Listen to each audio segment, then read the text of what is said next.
Hey everyone, welcome back to my channel. कैसे हैं आप सब? आई होप आप सब बहुत अच्छे होंगे, खुश होंगे और अपनी लाइफ में पॉजिटिविटी के साथ आगे बढ़ रहे होंगे। चैनल से जो भी नए लोग जुड़े हैं उन्हें मैं बताना चाहूँगी कि मेरा नाम प्रियंका है और मैं बिहार की रहने वाली हूँ। बट रिसेंटली मैं यूपी के लखनऊ में रह रही हूँ। मेरी शादी लखनऊ में ही हुई है, तो मैं यहीं पे सर्वाइव करती हूँ और मेरी 3 साल की बेटी है। और अपने एजुकेशन की बात करूँ तो मैंने बीएड कर रखा है और मैं सीटेट एस्टेट पास हूँ। और रिसेंटली मैं टीचिंग एग्ज़ाम की प्रिपरेशन कर रही हूँ। और अपनी स्टडी रूटीन और प्रिपरेशन की जो भी जर्नी है वो मैं आप लोगों के साथ शेयर करती हूँ। तो मैं आप लोगों को ये बताना चाहूँगी कि मैं अभी बीपीएससी टीआरई 3.0 की प्रिपरेशन कर रही हूँ और मैंने बीपीएससी टीआरई 2.0 का भी एग्ज़ाम दिया था, जिसमें कि मेरा सिलेक्शन 2 नंबर से नहीं हुआ था। तो अभी फ़िलहाल मैं टीआरई 3 की तैयारी कर रही हूँ। वैसे तो मैंने टीआरई 1 का भी एग्ज़ाम दिया था, बट उसमें तो आप लोगों को पता ही होगा कि बीएड वालों को बाहर कर दिया गया था, जिसकी वजह से वो तो वैलिड ही नहीं है, इसलिए।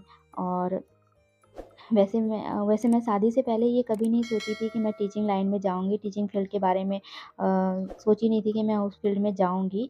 लेकिन कहते हैं ना कि शादी के बाद बहुत कुछ बदल जाता है, सिचुएशन कभी भी एक जैसा नहीं रहता है, इसीलिए जो सही लगा उसी की तैयारी में लग गई। अब देखते हैं ज़िंदगी आगे कहाँ ले जाती है।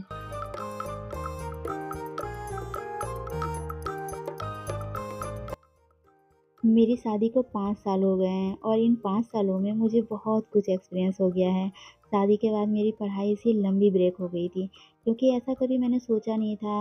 और कि अब मुझे सेल्फ डिपेंडेंट बनना है और कुछ करना है लाइफ में, कुछ अचीव करना है।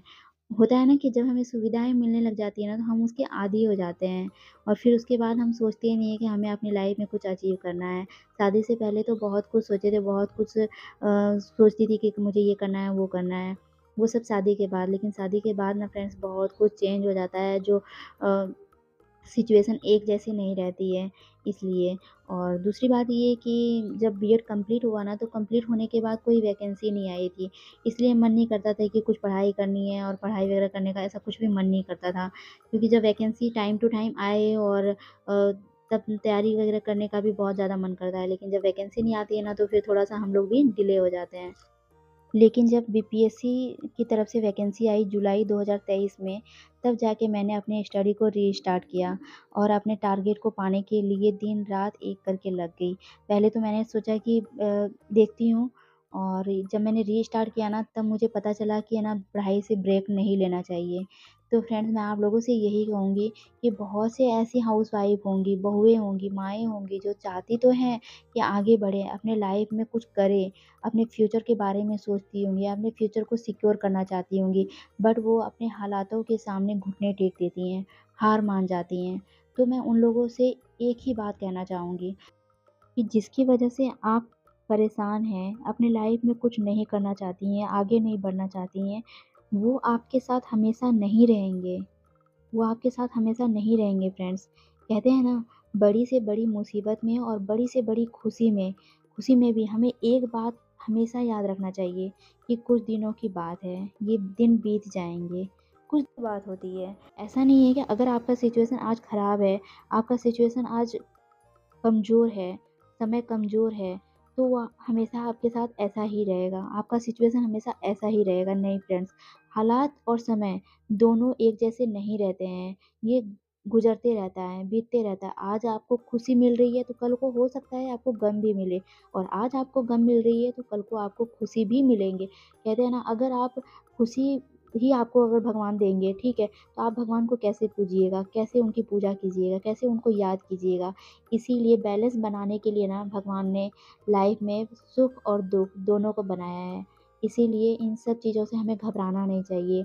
आपको क्या लगता है कि मैंने रीस्टार्ट किया तो मेरे सामने मुझे प्रॉब्लम्स को फेस नहीं करना पड़ा? बहुत प्रॉब्लम को फेस करना पड़ा है फ्रेंड्स। अपने बच्चों को, घर को, सब चीज़ को टाइम देते हुए पढ़ाई के लिए टाइम निकालना, इन सबको मैनेज करना बहुत ज़्यादा डिफ़िकल्ट होता है। लेकिन जब मैंने रीस्टार्ट किया है ना, तो बस मैं यही सोचती हूँ कि मुझे कुछ करना है बस। और इतना नज़दीक मैं पहुँची ना, सबसे बड़ी बात यही है। सब मुझे इसलिए कहते हैं, इसलिए मेरी तारीफ़ करते हैं, क्योंकि है ना, मैं बहुत कम मतलब पढ़ाई से बहुत ज़्यादा ब्रेक ले ली थी मैं शादी के बाद। और उसके बाद मैंने रीस्टार्ट किया ना, तो रीस्टार्ट करने के बाद तो ऐसा लग रहा था कि जैसे मैं सब कुछ नया है मेरे लिए, सब कुछ पहले का पढ़ा हुआ सब भूल गई थी। और जब रीस्टार्ट किया तो सब कुछ एकदम नया-नया सा लग रहा था। तो थोड़ी बहुत तो परेशानी होती ही है, और जो लोग इतने सालों से तैयारी कर रहे थे तो उनका तो सिलेक्शन होना लाज़मी है ना? तो मेरा 2 नंबर से जब सिलेक्शन नहीं हुआ ना, तब मुझे रियलाइज़ हुआ कि काश मैं पढ़ाई से कनेक्ट रहती, कंटिन्यू मैं पढ़ाई को करती शादी के बाद भी, तो आज मेरा भी सिलेक्शन हो जाता, आज मेरा 2 नंबर से नहीं रहती मैं। इसीलिए मैं आप लोगों को भी यही कहूँगी कि अगर आप लाइफ़ में कुछ पाना चाहती हैं, अचीव करना चाहती हैं ना, और आपने रीस्टार्ट कर दिया है, तो बस उसे रोकिए मत। अपने लाइफ़ में आगे बढ़ते रहिए। अभी एग्ज़ाम डिले हुआ है, हो सकता है एग्ज़ाम में मतलब 2 महीने भी लग सकते हैं।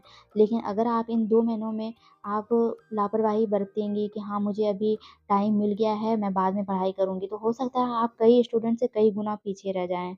इसीलिए सबसे अच्छी बात यही रहेगी कि कनेक्ट रहिए अपनी पढ़ाई से और कंटिन्यू रखिए अपनी पढ़ाई को, ठीक है? क्योंकि आपने फ्यूचर नहीं देखा है कि फ्यूचर कैसा होगा, और इसीलिए मुझे भी जैसे-जैसे टाइम मिलता है, जब-जब टाइम मिलता है मैं पढ़ाई करती हूँ। और ये नहीं सोचती हूँ कि मैं कितने घंटे पढ़ाई कर रही हूँ। घंटे भी मैं सही बताऊँ तो मुझे मिल जाते हैं, लेकिन मैं ये सोचती हूँ ना कि जो आज मैंने टॉपिक रखा है ना पढ़ने का, उस टॉपिक को मुझे कंप्लीट करना है। और दिन पर डे 1 से 2 टॉपिक तो कंप्लीट करना ही करना है।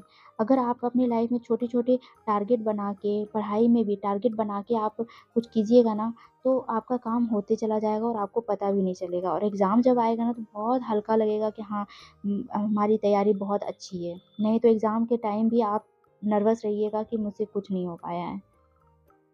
तो चलिए फ्रेंड्स, मैं अपने वीडियो को यहीं पे एंड करती हूँ। अगर आप लोगों को वीडियो पसंद आए